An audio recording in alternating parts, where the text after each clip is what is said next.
In this training video, we're going to deal with some additional tools that are available on the sales order entry screen in Blue Link. Now, as the yellow note says on this slide that you're looking at, you need to have completed the basic sales order entry training video before you view this training video. Otherwise, a lot of the stuff will be lost in terms of context. So once you've actually covered basic sales order entry, we're going to deal with 4 additional tools. 2 of them are probably applicable to many or even most of you. But then for those of you that do not work in companies that track serial numbers or lot numbers, you can simply skip the second part of this training video when we get to those sections. So we're going to deal with how to get a little bit more information about the products on a sales order if you're trying to find something out or figure out availability. We're going to talk about dealing with notes that are applicable to the customer or to the order as a whole, as opposed to the line-specific notes that were dealt with in the basic sales order entry screen.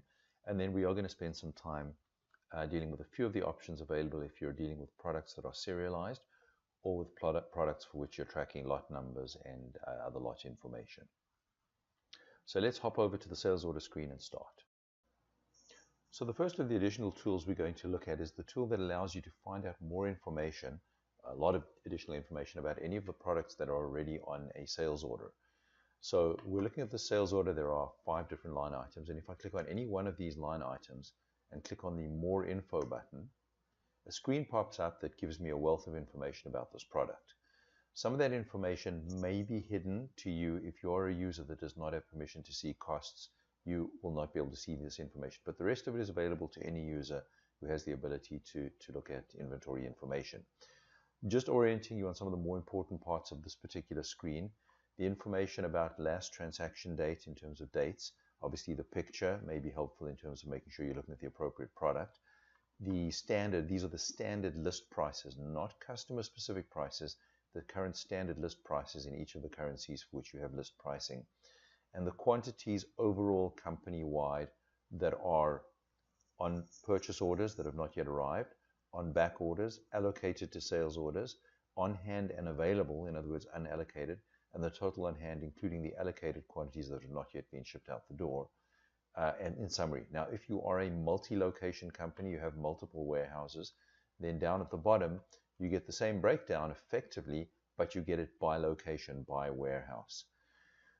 You also have the ability for any items that are on purchase orders and any items that are on back order allocated to use these more buttons to pop up a screen that will show you the details behind what's on the back order or what's been allocated to sales orders or on purchase orders, as the case may be.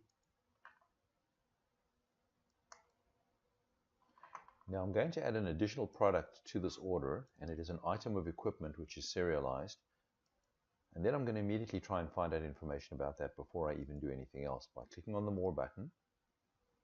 And what I can see is I don't have any available, so I know when I put this on the order it's obviously going to be back ordered. But I can actually see that we do have at least 1 unit coming in, although it looks like it is already back ordered. And I can drill down there and see not only how many purchase orders or what the purchase orders are, but I can also see what the expected date is. This date only obviously being as accurate as it is maintained in your purchase order system. But this allows you to get a full picture of the product that's on your sales order in terms of availability, when products are expected in, what other orders they're on, etc. So next we're going to take a brief look at the ability to add or view notes about the customer and about the order. So you will already have seen in the basic sales order entry training video how you can use these extended notes. So I'm not going to cover that. But in addition, we have this Notes tab on the sales order screen. Now, any customer comments that have been inserted into the customer file on the front tab of the customer screen that are generic to this customer will always be displayed here. You will also note that if there are any notes on any of these items in the screen, then little red alerts appear down here on the sales order screen. Now, you can actually add order comments which are intended for, they don't have to be, but they're intended for being printed on, for example, sales order confirmation documents, possibly even invoices as well. So they are designed or intended to be visible to the customer. And then you also have the ability to enter internal notes, and these internal notes will never be seen by the customer. They will not be visible on any printed documents. They will not be visible on any screens. For example, if the customer is using the business-to-business web venture order entry portal, they will never be visible on any of those places. The only other thing on this particular tab that you can see is some information relating to shipping. If you're not using integrated shipping with things like UPS, etc., and you want to manually record things like a waybill number, shipping cost, and any shipping notes, you can do that on this tab as well. Okay, the next thing we're going to deal with are going to be serial numbers and lot numbers. If your business does not track serial numbers or lot numbers, then you can stop watching this training video now because it's not going to be relevant to you. Now we're going to deal first with serial numbers. If you track serial numbers in your company, and if you as the order entry person has to pre-allocate the serial numbers, in other words, tell the people in the warehouse which serial number or serial numbers they should be picking and packing and shipping, then what we're going to do next is for you. If your company allows the people in the warehouse to select the serial numbers and they handwrite them on a piece of paper and it comes back to you for you to record after the fact, then again, this is probably for you. The more usual method in that second scenario would be that the people in the warehouse would use the warehouse shipping screen themselves to record the serial numbers or maybe even barcode scanners. So I want to be very clear. This is only going to be relevant to you if you have to, on the order entry screen itself, record or allocate serial numbers. So if that is the case, then what you can do is you can simply click on the serial number or allocate serials button. Up pops a screen showing you all the items on the order. But as we scroll down through these items, you'll notice that only the serialized item or items will have the checkbox checked. And as you click on one of those, you will see on the left-hand side in the bottom section the unallocated and therefore available serial numbers for this product. There may be more than 3 in stock, but we may have allocated the others against other sales orders. Only the ones that are available to be allocated to this sales order are visible. And then obviously the way we work from here is we simply have to move the appropriate serial number or serial numbers from the left-hand side, the available ones, to the assigned ones for this particular sales order. So there are a few ways of doing that. One way is to click on one of the serial numbers and then use this little button to push it over to the right-hand side. If you've made a mistake and that's not the one you want to allocate, you can simply use this button to push it back over to the left-hand side. You can also allocate a serial number by double-clicking on the actual serial number, which pushes it across. You cannot deallocate that way. You still have to deallocate this way. And if, for example, we wanted to ship, in other words, if the number was 3 here and we wanted to ship all 3 of these, we could click on this button, which would move all 3 of them to the right-hand side. Similarly, if we wanted to deallocate or deassign, unassign all of the serial numbers that were assigned, we could click on this button. So that's basically how you manipulate the serial numbers. When the serial numbers that have been assigned balance with the serial numbers that are required, then you can exit the screen.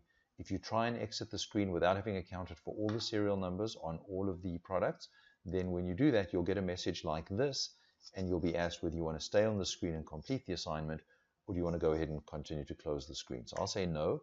I'll go ahead and complete the notion, and now when I exit the screen, I have successfully allocated the serial numbers.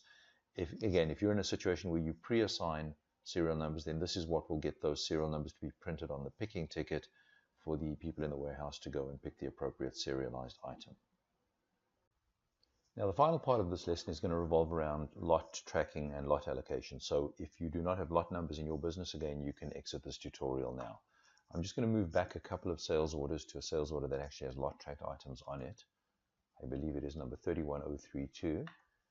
And we will look at the order details. Now, I happen to know that these 2 items, the tequila and the single malt, are lot tracked items. And as you can see, we've allocated 6 bottles of one and 7 bottles of the other. So again, brief discussion. There are a number of different ways in which your company may be allocating lot numbers, and some of those would be automated. So some of those would be where the system has automatically allocated lot numbers. In some cases, your business might have people who are actually scanning the lot number information off of the pharmaceutical packaging or the food packaging or beverage packaging or whatever.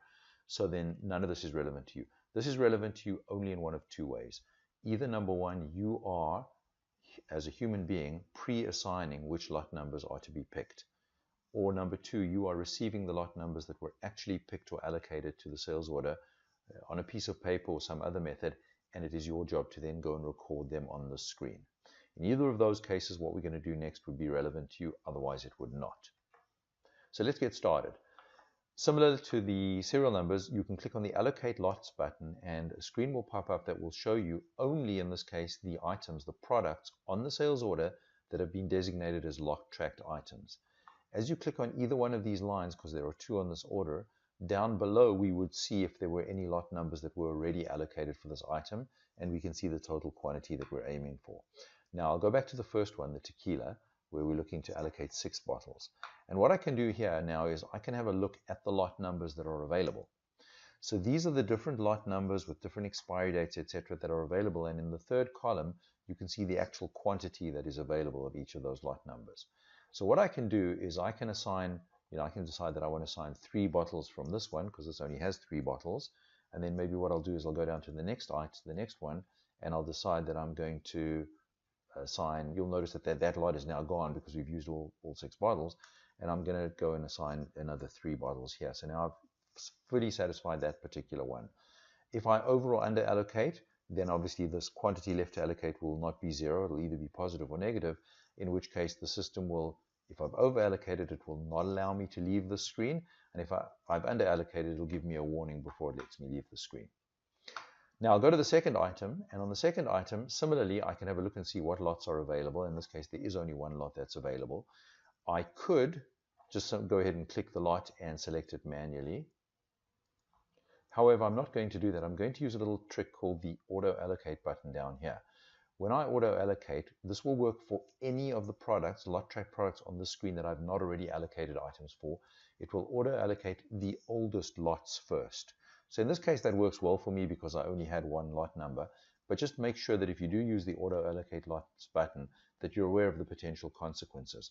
I'm going to illustrate that to you by going up to the tequila and unallocating lots. The way we unallocate lots, a couple of ways of doing it. Simplest way is to simply highlight those lines by using that gray area on the left and hit the delete button on the keyboard and confirm that we want to delete them. So now we're short of lots there. Now let's just take a look at what lots are available. It looks like there are 3 available in one of the lots, and that looks like it's the oldest lot. So if I auto allocate now, what the system's going to do is it's going to allocate those 3, and then it's going to allocate the other 3 based on the next oldest lot number, so the remaining lot number, which probably in this case is what I actually wanted anyway. So whichever strategy you use, when you've allocated those lots, you can go ahead and exit the screen. And now if you're in one of those businesses where you pre-allocate the lots, those lot numbers are now available to print on picking tickets. Otherwise, if you were recording them after the fact, they're now available to print on your packing lists, invoices, etc. And that is the end of the additional tools section of sales order entry training. Thank you for listening.